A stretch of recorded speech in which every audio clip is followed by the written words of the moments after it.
Cheers. It's Friday, bitches.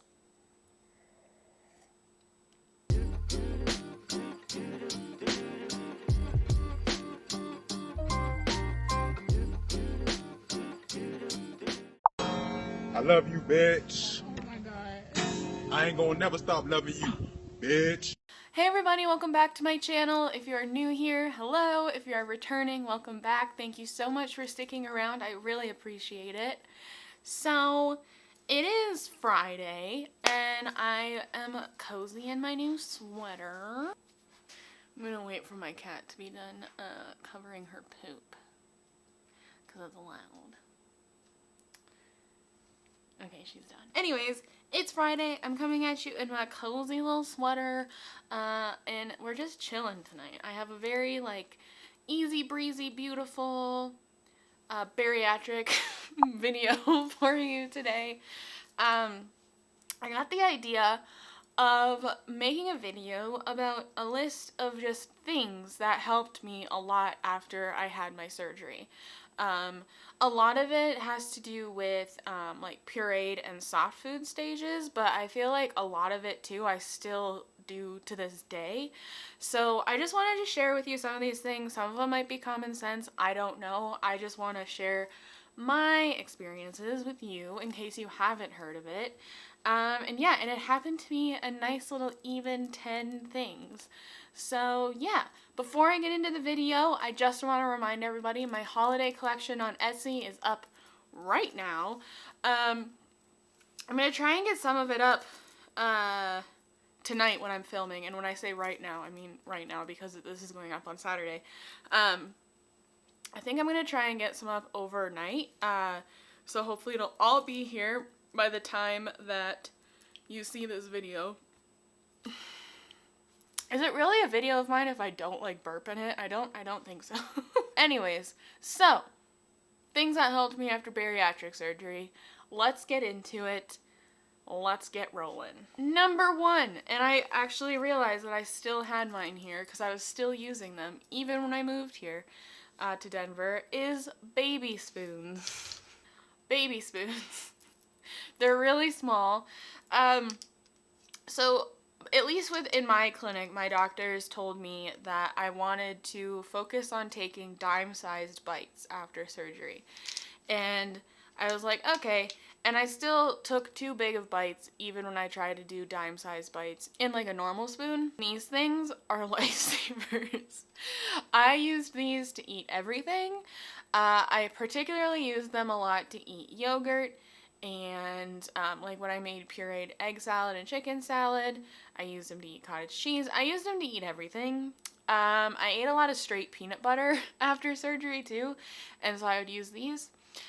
They just help you kind of visually, be able to visually measure a dime-sized bite.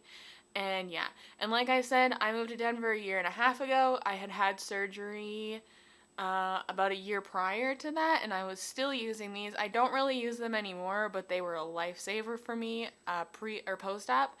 And yeah, so I can't recommend baby spoons enough. And they're really colorful and cute, so that's fun. Kind of teetering off of the baby spoons, tiny Tupperware or tiny plastic containers. I used really small, they were yay big, yay big. They're yay big.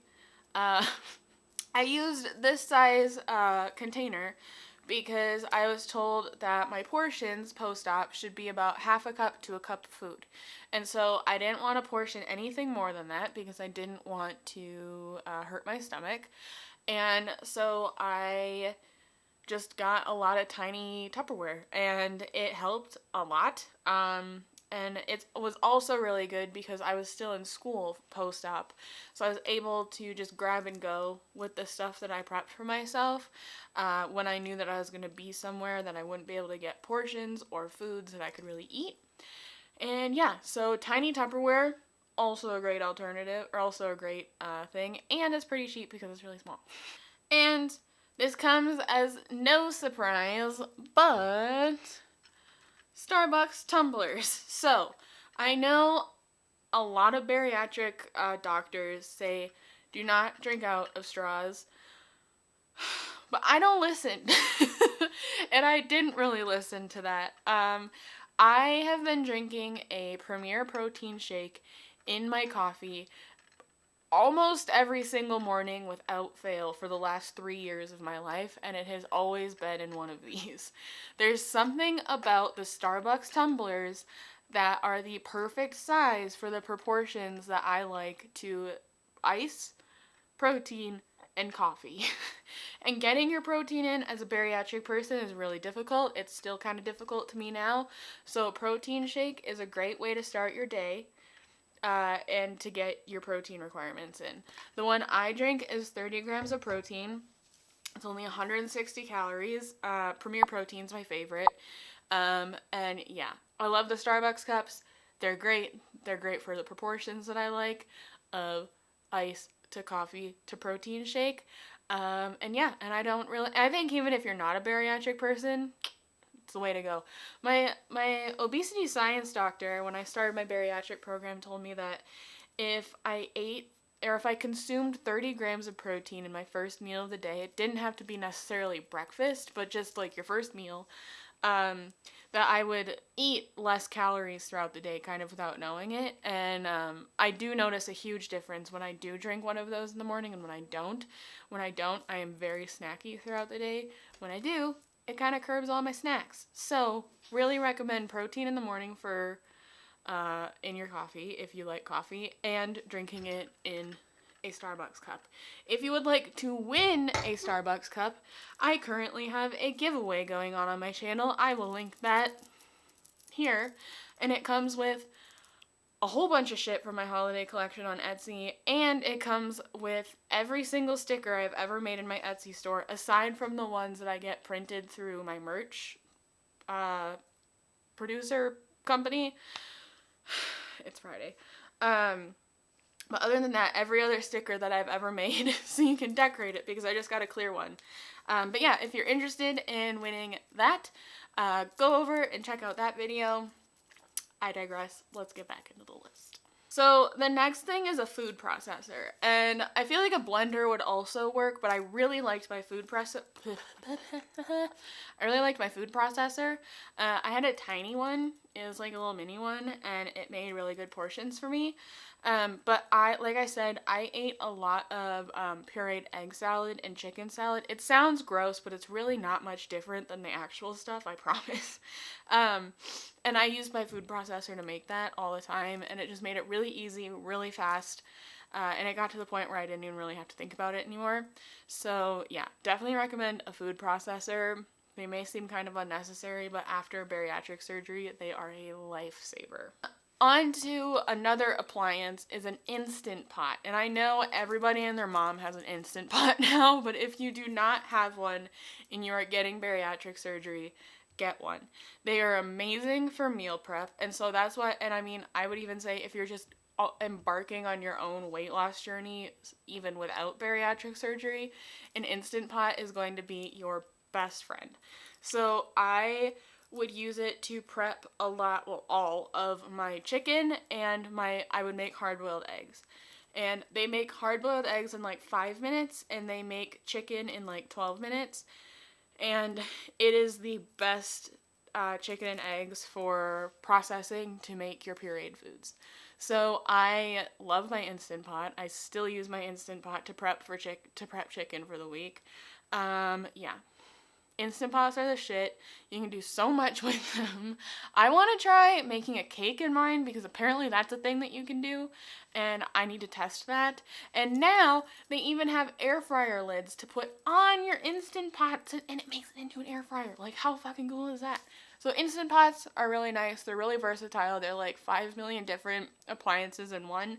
But in terms of weight loss surgery, they were like integral in my meal prep and everything for my meals post-op.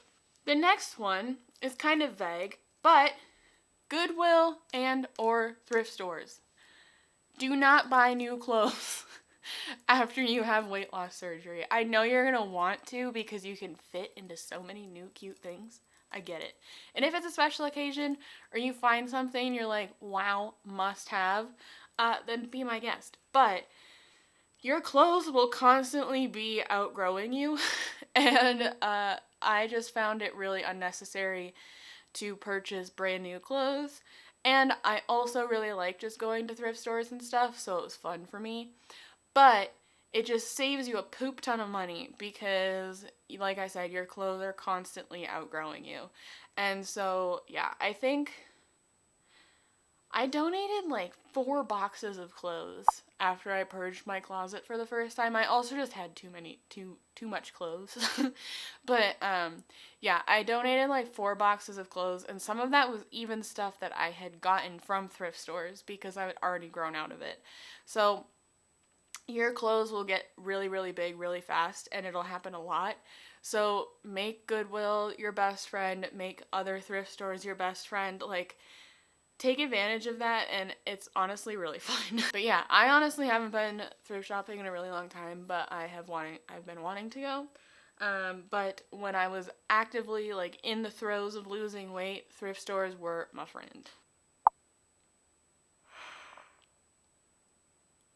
I had a long day today, guys.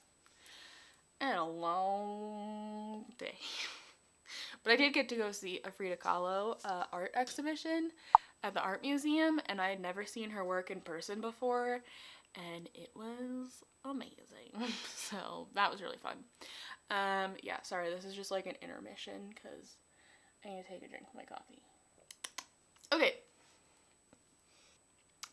Second to last is Pinterest and social media. I feel like social media can be a very detrimental thing if you're trying to lose weight, but in terms of weight loss surgery stuff for me, it was super helpful because it was really nice to be able to see people that went through the same things as I was going through or had gone through the same things that I had gone through.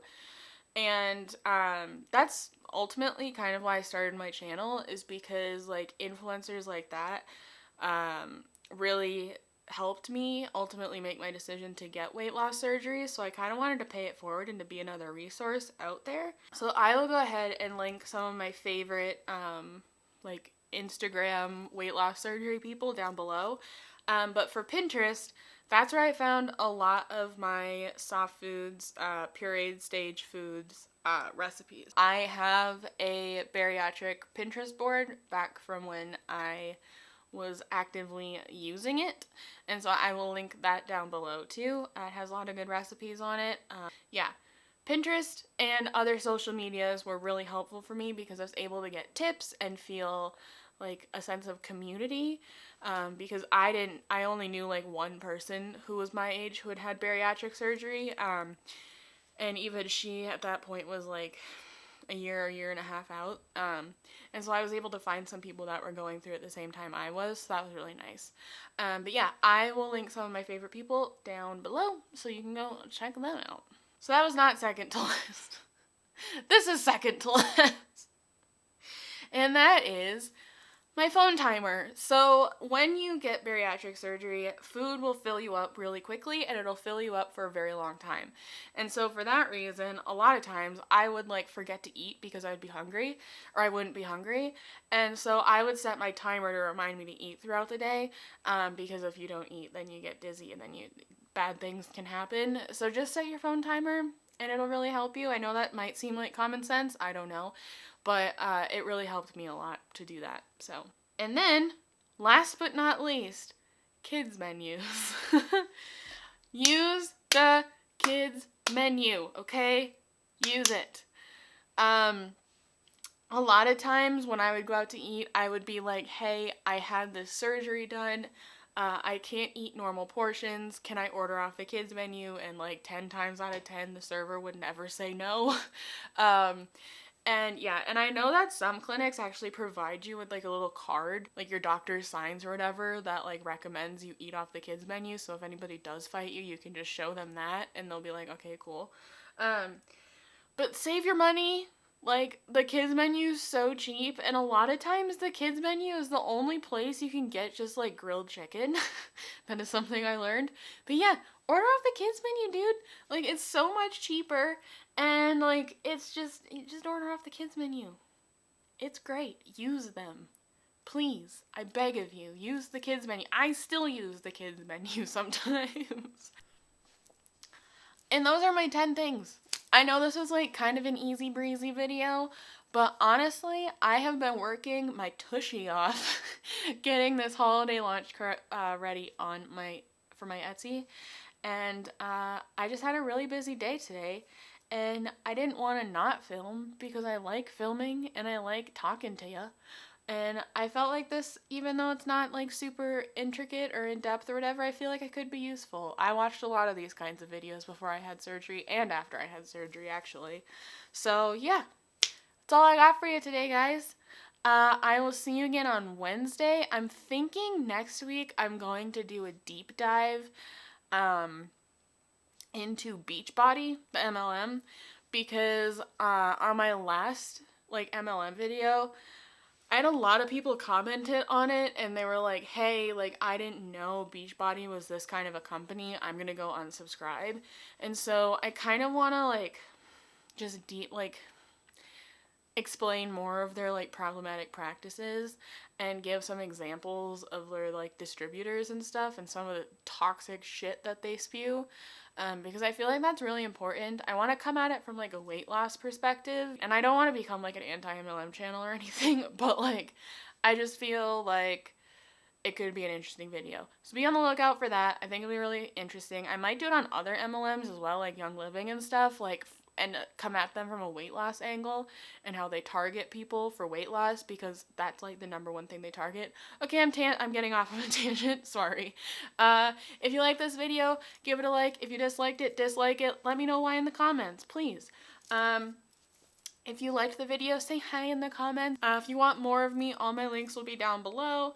Yeah, that's all I got, guys. All right, stay well. Be kind to yourself. I love you. Okay, bye.